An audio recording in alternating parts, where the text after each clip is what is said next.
The Great Hall of Accord Prime was the largest room ever built by any species in the known galaxy. It floated in the empty space between three star systems, a station so old that no one remembered who had constructed it first.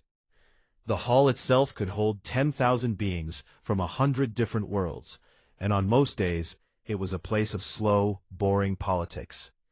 But not today. Today, the hall was filled with fear.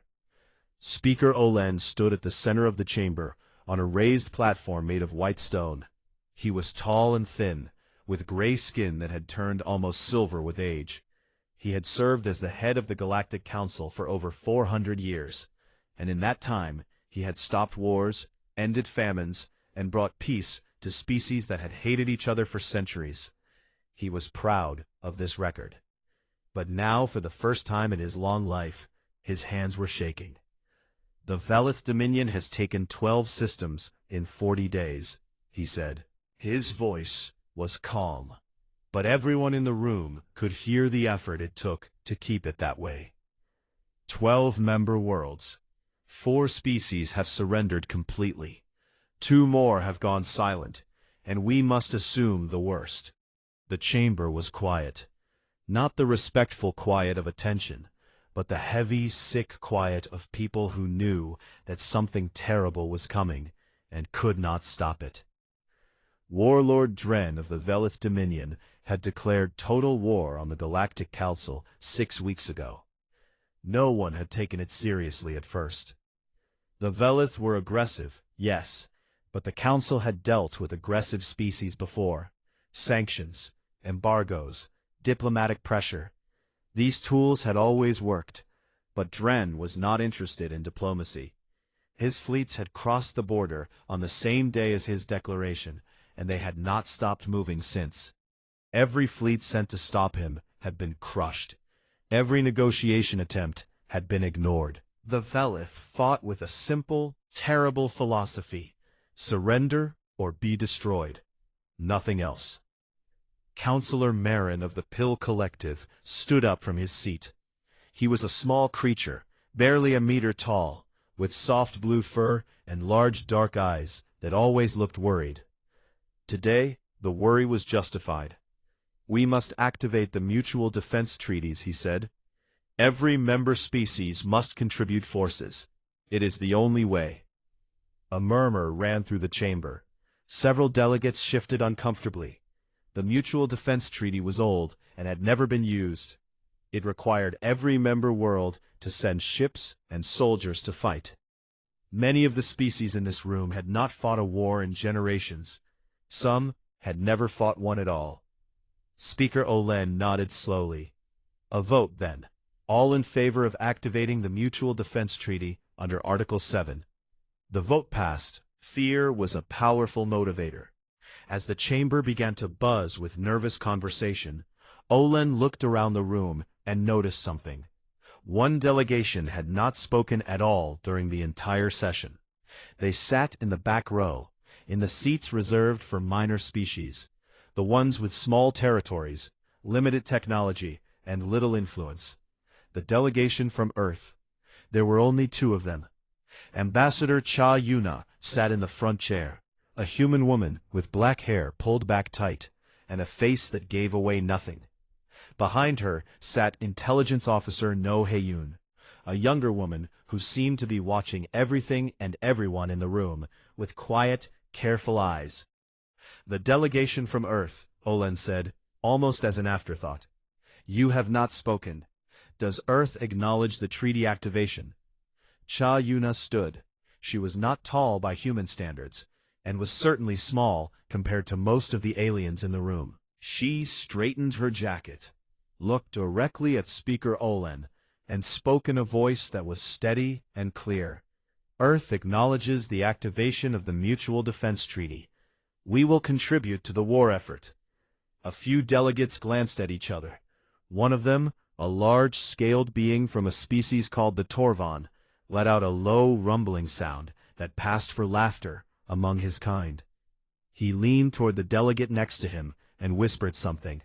No Heyun, sitting behind Yuna, heard it clearly through the translation device in her ear. He had said, even livestock can serve as a distraction. Several nearby delegates smiled. A few looked away, embarrassed. No one corrected him. Earth had been a member of the Galactic Council for 60 years. In that time, humanity had been largely ignored. Their technology was considered primitive. Their ships were slow and small. Their territory was a single solar system in an unfashionable corner of the galaxy. Most species thought of humans the way a person might think of a small animal that had wandered into a meeting room. Harmless, somewhat amusing, and not worth the effort of removing. Cha Yuna heard the whisper. No Hyun watched her face for any reaction. There was none. Yuna simply looked at the Torvan delegate, then back at Speaker Olen, and said, "We will send what we have. I hope you remember that you asked." Then she sat down. The session ended shortly after. Delegates hurried to send messages to their homeworlds. Panic spread through the corridors of Accord Prime, like water through cracks in a wall. No one paid any attention to the two human women who walked quietly back to their small quarters in the station's lower levels. No Hyun waited until the door was closed before she spoke. They laughed at us. Yuna took off her jacket and hung it carefully on a hook. Yes. Doesn't that bother you? For just a moment, something cold and sharp moved behind her eyes. Then it was gone. Let them laugh. They won't be laughing for long. 8 hours later, and 40 light-years away, Fleet Admiral Kwan Taeho sat alone in his office on Earth's orbital command station. He was an old man with a soldier's posture and a face that looked like it had been carved from stone and then weathered by decades of hard wind. He read the treaty activation order 3 times. Then he opened a drawer in his desk and pulled out a file that very few people in the galaxy knew existed. It was marked with black letters, Contingency, Black Harvest. He opened it, he read it, he closed it. Then he picked up his communication device and said 5 words that would change the galaxy forever. Get me Captain Han Doyun. The Yendal corridor was burning. 5 star systems connected by a thin chain of navigable space. It was the most important strategic choke point in the eastern quadrant of the galaxy. Whoever held the corridor controlled the movement of fleets, supplies, and communications across 40 systems. The Galactic Council knew this. The Velith Dominion knew this.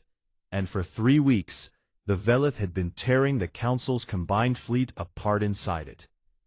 The Battle of Yendal III had been a disaster. The Council fleet, made up of ships from 9 different species, had tried to hold the third system against a Velith assault force 3 times its size. The result was chaos. The 9 species had different weapons, different communication systems, different tactics, and different ideas about who should be in charge. The Velith, who fought as a single unified force under Warlord Dren's iron command, cut through them like a blade through paper. The rest retreated to Yendal 5, the last system in the corridor still under Council control. Morale was gone. The alien commanders spent more time blaming each other than planning their next move. The Torvan Admiral accused the Pill captains of cowardice. The Pill accused the Torvan of recklessness. 3 species threatened to withdraw entirely. It was a mess, and everyone knew that when the Velith came again, it would be the end. Then a transmission arrived. Council Fleet Command, this is Captain Han Doyen of the Earth defense vessel Ironwake. Earth Battle Group arriving at Yendal 5 in 4 hours. Requesting tactical data and fleet status. Over. The alien admirals stared at each other. The Torvan admiral pulled up the sensor data and counted. 12 ships. Earth had sent 12 ships. The smallest was a light frigate barely 100 meters long. The largest, the Iron Wake, was a mid-class cruiser that would have been considered outdated by most galactic standards 20 years ago. The Torvan admiral closed the channel and said to the room, "Is this a joke?" It was not a joke. Captain Han Doyun arrived exactly when he said he would. He was a man of average height, with a calm face and dark eyes that seemed to take in everything without reacting to any of it. He boarded the command station at Yendol 5, saluted the Allied admirals with perfect politeness, and requested access to all tactical data from the previous 3 weeks of fighting. The admirals gave it to him, mostly because they didn't think it mattered. 12 ships would not change anything. Doyun took the data back to the Iron Wake and disappeared into the tactical room. He did not come out for 6 hours. He did not eat. He did not sleep. He read every battle report, studied every Velith attack pattern, and reviewed every piece of sensor data. When he finally emerged, his eyes were red, but his voice was steady. "Baek Si-woo," he said to his chief engineer, a stocky man with grease-stained hands and a mind that worked in ways that made other engineers nervous. "I need you to look at something." He showed Si-woo the wreckage field from the Battle of Yendol 3. Thousands of tons of destroyed ships, both Council and Velith, floating in space. Si-woo studied the data for 10 minutes, then smiled a strange smile. "I can use this," he said. "How long?" "Give me 12 hours and a shuttle." Doyen gave him both, while Si-woo took a small team into the wreckage field and began pulling apart destroyed ships for parts. Doyen called Intelligence Officer No Haein to the bridge. "The Velith encrypt their battle communications," he said. "Can you break it?" Haeun looked at the encryption data. It was complex, layers of alien code designed to be unbreakable. She studied it for a long time. Then she said, "Not from outside, but if I can get close enough to one of their relay ships during a battle, I can capture a live signal and work backward." "How close?" "Dangerously close." Doyun nodded. "Good." 2 days later, the Velith attacked Yendol 5. A fleet of over 300 warships dropped out of faster-than-light travel at the system's edge, and began advancing in the tight, disciplined formation that had crushed every force it had faced. The Council fleet, outnumbered and outgunned, began preparing to retreat once again. Then the Iron Wake moved forward. Doyun's 12 ships broke from the fleet and charged directly at the Velith formation. The alien admirals watching from the rear could not believe what they were seeing. It was madness. It was neither. The 12 human ships did not fight the way any species in the galaxy fought. They did not form neat lines. They did not target the largest enemy ships. Instead, they scattered like a broken fist, each ship moving independently, striking at weak points in the Velith formation with vicious, precise attacks before pulling away. They feinted left and struck right. They used asteroids as cover. They flew through fields of wreckage that no sane pilot would enter. And then Baek Si-woo's surprise activated. 30 modified cargo containers, hidden in the wreckage field over the past 2 days, came to life. Each one was a crude but devastatingly effective electromagnetic pulse mine. They detonated in sequence across the Velith left flank, killing power to over 40 warships in an instant. Dead ships drifted into each other, creating chaos in the formation. In the confusion, a small human shuttle carrying No Haein flew close enough to a Velith relay ship to capture a live communication signal. Haein worked fast, her fingers moving across her equipment like a musician playing an instrument she had practiced her whole life. Within minutes, she had cracked the encryption. Within minutes more, she was feeding false orders into the Velith command network. Ships that should have turned left, turned right. Reinforcements went to the wrong positions. 2 Velith destroyers, receiving conflicting orders, fired on each other. And through it all, the Iron Wake pushed deeper into the formation. The ship took hit after hit. Armor plating tore away. Entire sections lost pressure. Fires burned in 3 compartments. But Doyen did not turn around. He found the angle he was looking for, a blind spot in the Velith flagship's sensor coverage, and he put everything his ship had left into a single devastating volley. The flagship's shields collapsed, its engines died, it spun away, crippled and dark. The Velith fleet, their flagship disabled, their communications corrupted, and their left flank shattered by weapons that had been built from their own wreckage, did something they had never done before in the entire war. They retreated. The Council fleet watched in stunned silence as 300 Velith warships turned and ran from 12 human ships and a collection of homemade bombs hidden in garbage. On the bridge of the Iron Wake, Captain Han Do-yun sat in his chair. Blood ran from a cut on his forehead and dripped onto his uniform. Half of his bridge consoles were dark. The ship groaned around him. He pressed the communication button and spoke in a voice that was tired but steady. Council Fleet Command, this is Captain Han Do-yun.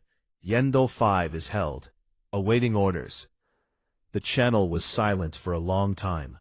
No one on the other end knew what to say.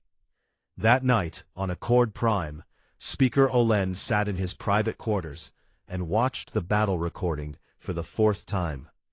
He watched the 12 small ships charge into 300. He watched the impossible victory.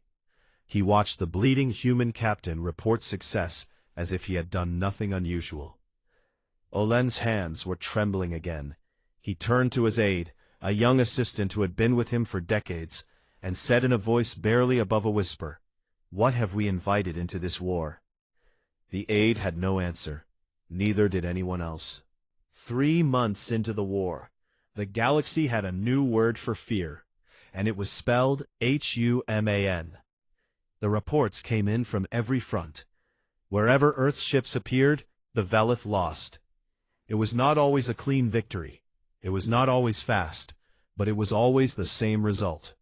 Human ships, outnumbered and outgunned, would find a way to win that no one had predicted and no one could explain. They used tricks that were not in any tactical manual.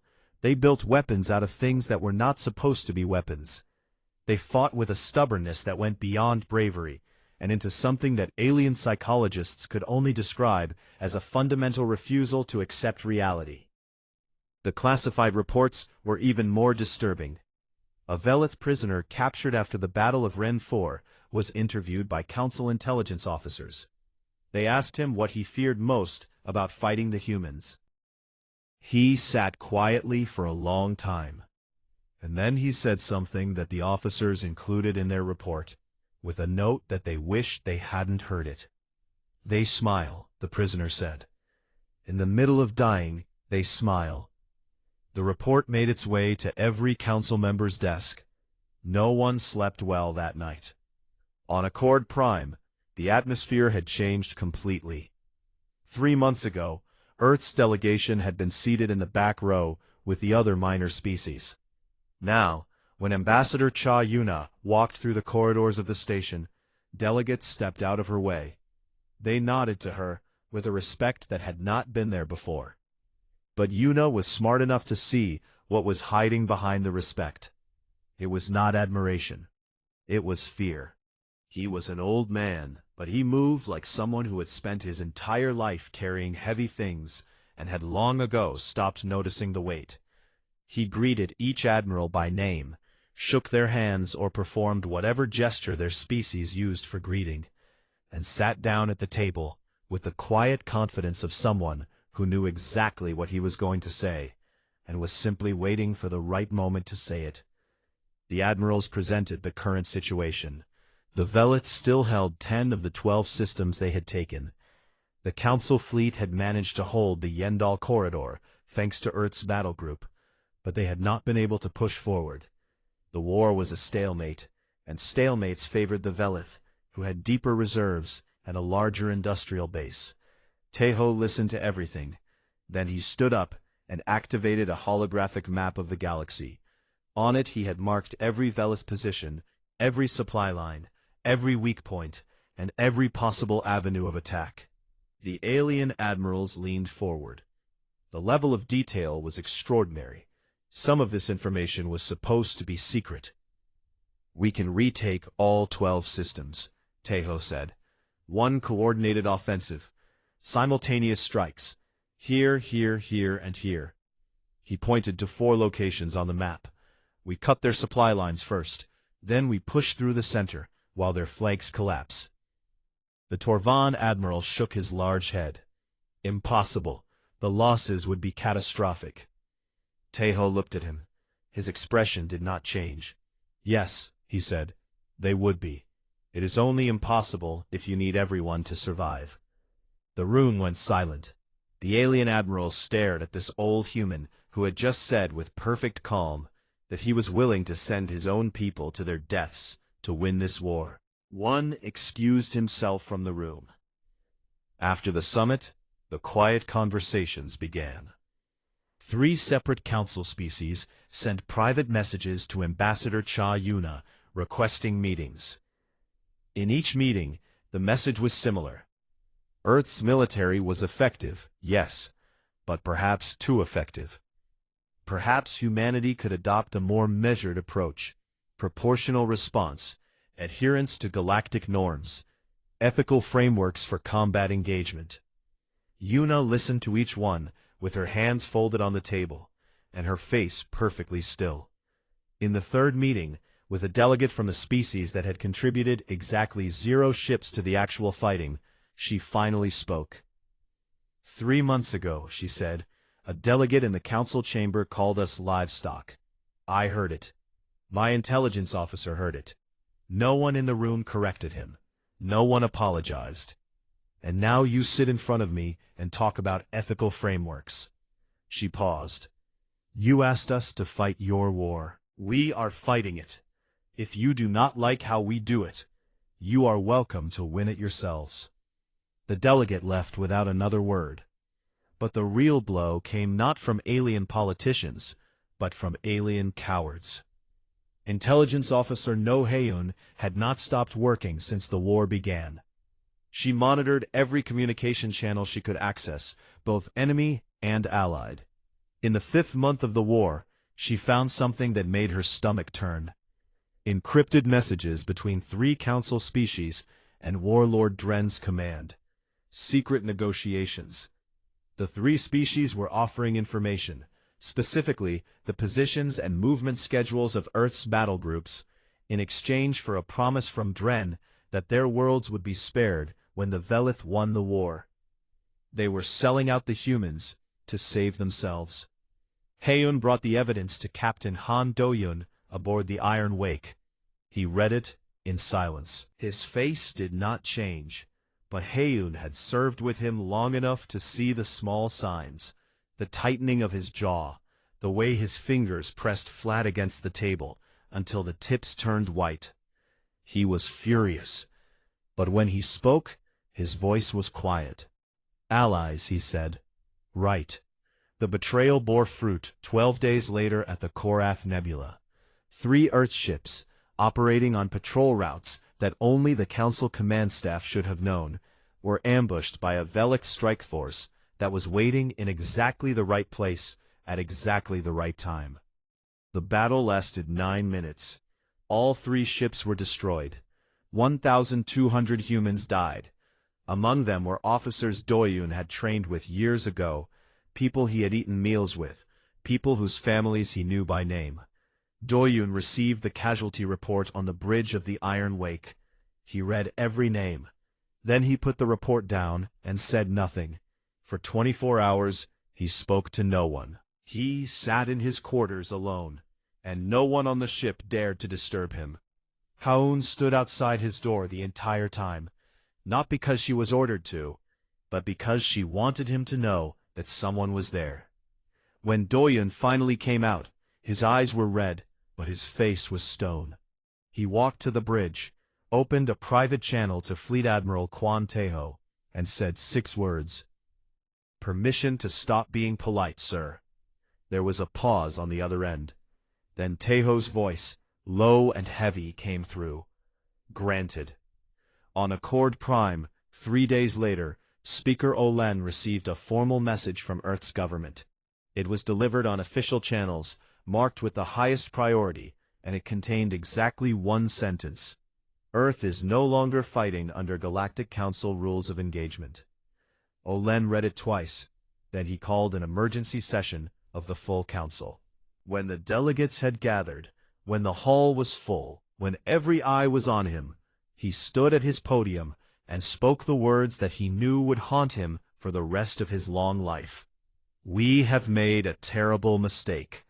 No one disagreed. When humanity stopped being polite, the galaxy learned the difference between a human who was fighting carefully and a human who was fighting to win. Within 2 weeks of Earth dropping the Council's rules of engagement, Captain Han Do-yun led a strike force deep into Velith-controlled space. They did not go for the easy targets. They did not attack border outposts or patrol ships. They went for the bones of the Velith war machine itself. Supply depots that fed 100 warships were destroyed in single, precise strikes. Communication relay stations that coordinated fleet movements across 10 systems went dark one by one, like candles being blown out in a long hallway.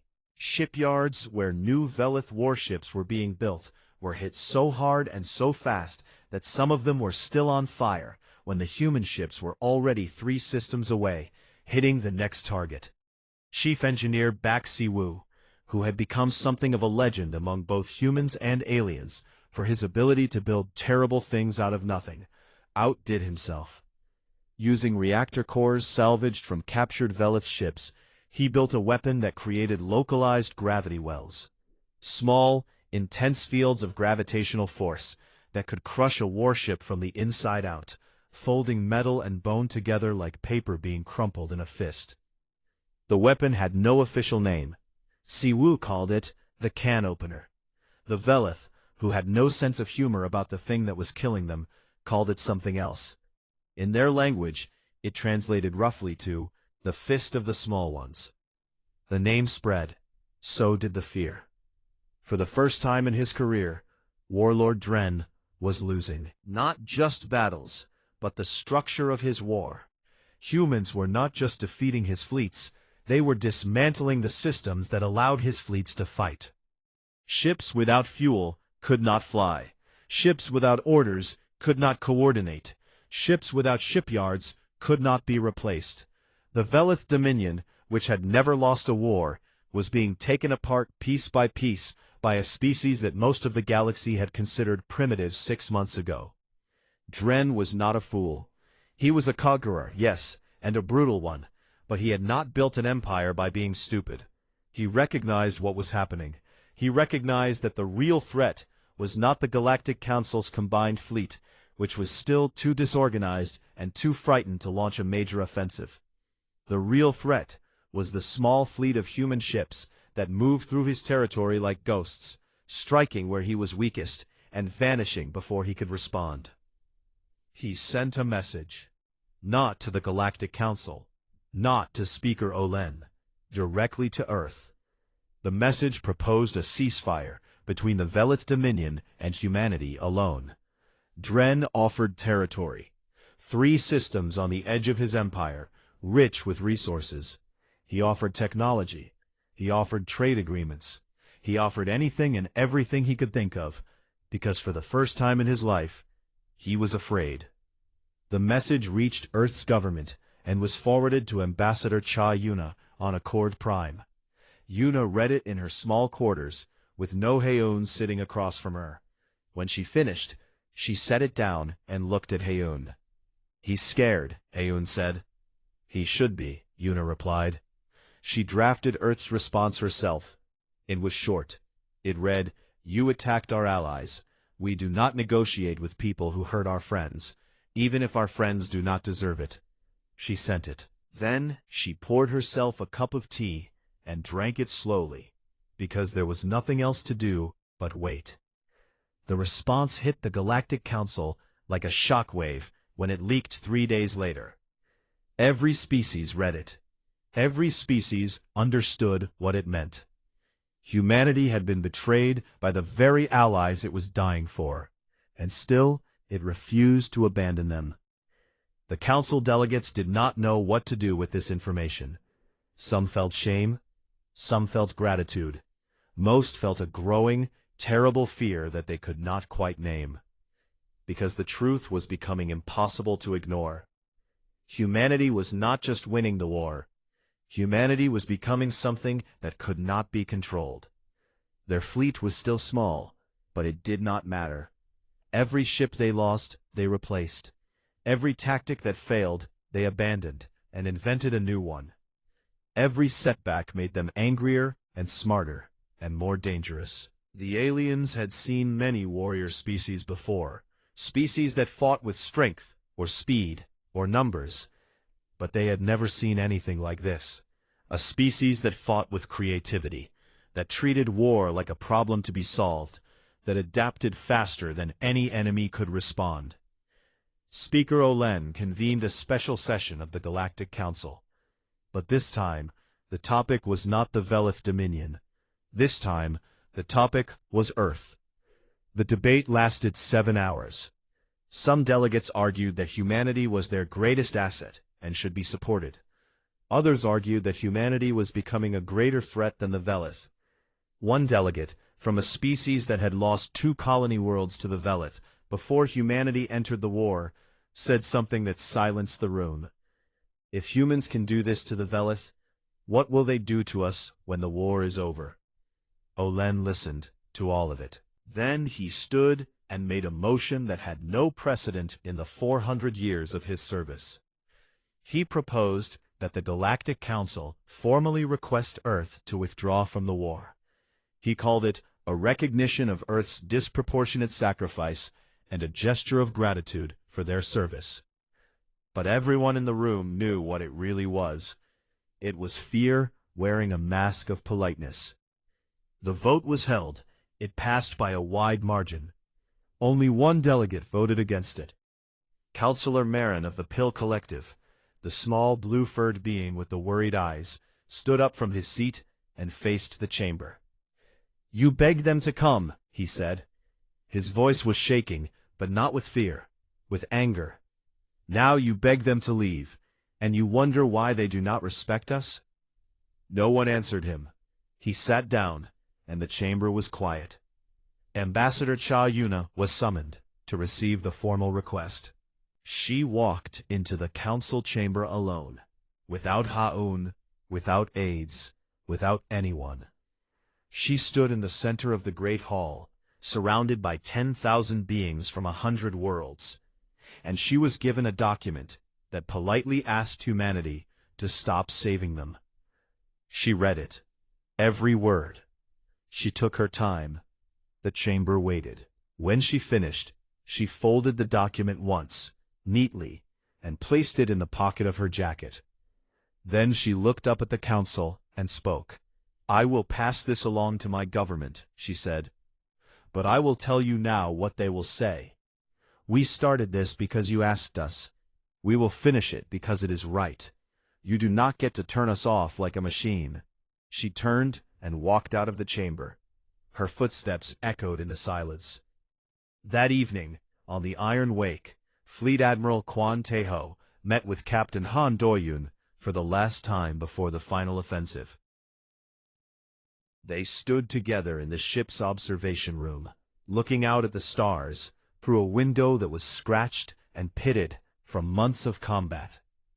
Teho looked older than he had 6 months ago. Doyun looked older than he had 6 years ago. "Are you ready?" Teho asked. Doyun did not answer immediately. He looked at the stars for a long time.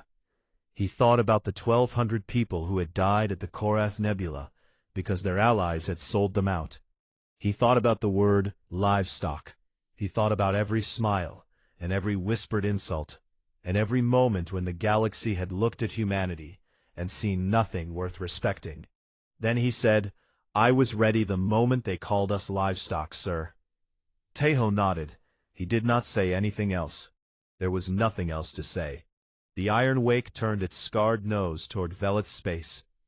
Operation Black Harvest began at exactly midnight, Galactic Standard Time, on the 219th day of the war. It hit 4 systems at the same time. Fleet Admiral Quan Teho had planned it from the very first day, from the moment he had opened that classified file in his office on Earth's orbital station.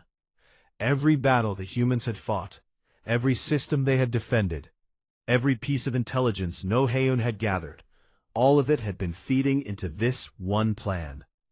The entire war, from Earth's perspective, had been preparation for a single night. The human fleet numbered 60 ships. By galactic standards, it was laughable. The Velith still had over 1,000 warships defending their core territory, their homeworld, and the 3 fortress systems that surrounded it. But Captain Han Doyun had learned something about the Velith over 7 months of fighting them. They were strong, disciplined, and brave. But they were also predictable. They thought in straight lines. They attacked the strongest point and defended the most obvious targets. They could not imagine an enemy that would do the stupid thing on purpose, because the stupid thing was the last thing anyone would expect.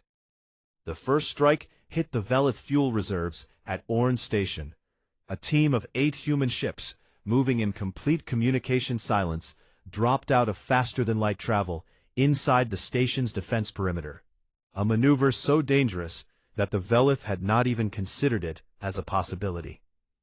The station's fuel tanks, holding enough energy to power a fleet for a year, detonated in a chain reaction that could be seen from 3 systems away. The second strike hit the communication hub at Velith 7. No Heian had spent months mapping every signal relay, every backup system, and every emergency channel in the Velith network. The strike team did not just destroy the hub, they replaced it. For 6 critical hours, every order that Warlord Dren sent to his fleet was intercepted, altered, and retransmitted by a human intelligence team operating from a converted cargo ship. Dren's fleet, the most disciplined fighting force in the galaxy, was receiving orders from the enemy and did not know it. The third strike was Baek Siwoo's masterpiece. A small team led by Siwoo himself aboard a ship that was more repair patch than original hull, flew directly into the orbital defense ring around Velith Prime. The homeworld itself. The ring was a network of weapon platforms, shield generators, and automated defense satellites that had protected the Velith homeworld for over a century. No fleet had ever broken through it. Siwoo did not try to break through it. He flew into it. His ship carried the largest gravity weapon he had ever built. It was powered by 6 captured Velith reactor cores, wired together in a way that violated several laws of physics and most laws of common sense. When he activated it, the weapon created a gravitational distortion so intense that it tore a hole in the defense ring half a kilometer wide. Shield generators collapsed. Weapon platforms folded in on themselves. A gap opened in the ring like a wound in armor. Siwoo's ship did not survive the activation. The gravity weapon tore it apart seconds after firing. But Siwoo had planned for this. He was already in an escape pod, tumbling through the gap he had created, when the Iron Wake and the rest of the human fleet came pouring through behind him. The Battle of Velith Prime was the largest space battle in galactic history. Warlord Dren, realizing that his homeworld was under direct attack, pulled every ship he had left to defend it. Over 1,000 Velith warships against 60 human ships. The battle should have lasted minutes. It lasted 14 hours. The humans fought with everything they had, and several things they should not have had. Ships that were crippled continued firing. Ships that had lost engines used their remaining power to ram Velith vessels. Crews whose life support had failed put on emergency suits and kept fighting in the freezing dark. There was no retreat order. There was no backup plan. There was only the mission. Captain Han Doyun commanded from the bridge of the Iron Wake, which had been rebuilt so many times that almost nothing original remained. The ship was held together with salvaged armor, borrowed parts, and what Siwoo privately called stubbornness and bad welding. But it moved through the battle like it was alive, dodging fire, returning it, always pushing forward, always toward the center of the Velith formation, where Dren's flagship waited. In the 11th hour of the battle, No Heian played her final card. She broadcast a message on every Velith communication channel, military, civilian, and emergency. The message was not a weapon. It was not a threat. It was a recording. She had spent months collecting voices, transmissions from the 12 conquered worlds, messages from the species that the Velith had destroyed or enslaved. Voices begging for help, voices crying, voices saying goodbye to families they would never see again. She played them all. Thousands of voices in dozens of languages, one after another, flooding every speaker and every screen in the Velith fleet. And when the last voice faded, Heun spoke. She spoke in the Velith language, which she had learned over 7 months of listening to their communications. Her pronunciation was not perfect, but her words were clear. "They called for help," she said. "We answered." The Velith fleet hesitated. For the first time in the entire war, they hesitated. And in that moment of hesitation, Captain Han Do-yoon brought the Iron Wake through the gap and faced Warlord Dren's flagship. The two ships fought alone for 23 minutes. Do-yoon outmaneuvered Dren at every turn. He anticipated every tactic, countered every weapon, and exploited every weakness. When it was over, Dren's flagship was disabled, engines dead, weapons offline, shields collapsed. The great warship drifted in the dark, powerless and beaten. Do-yoon had the chance to destroy it. One volley would have been enough. His weapons officer looked at him, waiting for the order. Do-yoon shook his head. He opened a communication channel. "Warlord Dren," he said. His voice was tired. It was the voice of a man who had not slept properly in 7 months, who had buried friends and lost pieces of himself that he would never get back. "Surrender. I am tired of killing." Then, for the first time in his life, Warlord Dren spoke the words he had never imagined he would say. "I surrender." The war was over. The peace summit was held at Accord Prime, in the same great hall where it had all begun. Every species was present. The chamber was full, but it was quiet. Not the quiet of fear, as it had been at the start, but the quiet of something heavier. Shame, perhaps, or wonder, or both. Speaker Olen called Ambassador Cha Yuna to the floor. She walked to the center of the chamber, the same woman who had stood in the back row 7 months ago while aliens laughed at her species. She carried a single sheet of paper. She did not give a speech about victory. She did not list the battles won or the systems liberated. She did not demand apologies, or concessions, or rewards. She read names. 4,307 names. Every human who had died in the war. She read each one clearly, giving each name its own moment of silence. It took 22 minutes. The chamber was absolutely still. 10,000 beings from 100 worlds sat and listened to the names of the people who had died saving them. When she finished the last name, she looked up. Her eyes were wet, but her voice was steady. "You called us small," she said. "You called us primitive. You called us livestock. Then you called us to war. We came. Not because we wanted to, but because someone had to. We do not want your fear. We do not want your worship. We want you to remember their names." She placed the list on the podium and walked out of the chamber. No one followed her. No one spoke. The list sat on the podium under the lights, and the names stared up at the ceiling of the greatest hall in the galaxy. And the silence lasted for a very long time. 6 months later, Captain Han Do-yoon stood on the observation deck of a rebuilt Iron Wake. The ship had been repaired properly this time, with real parts and real armor instead of scrap and hope. It still looked a little rough around the edges. Do-yoon liked it that way. Baek Si-woo walked in, his left arm still in a sling from injuries he had received when his ship broke apart inside the Velith defense ring. The doctors said he would recover fully. Si-woo said the doctors were optimists. They stood together and looked out at the stars. The same stars that alien empires had fought over. The same stars that had watched humanity go from a joke to a legend in 7 months. "Think they will ever respect us?" Si-woo asked. Do-yoon thought about it. He thought about Cha Yuna reading 4,000 names to a silent room. He thought about No Hyun learning an alien language just so she could deliver a message the enemy would understand. He thought about Kwan Tae-ho, who had planned a war from the first day and carried the weight of every death on his old shoulders. He thought about the 1,200 people who died at Korath Nebula because their allies had betrayed them, and about how humanity had kept fighting for those allies anyway. Then he said, "Does not matter. We respect us." Siwoo smiled.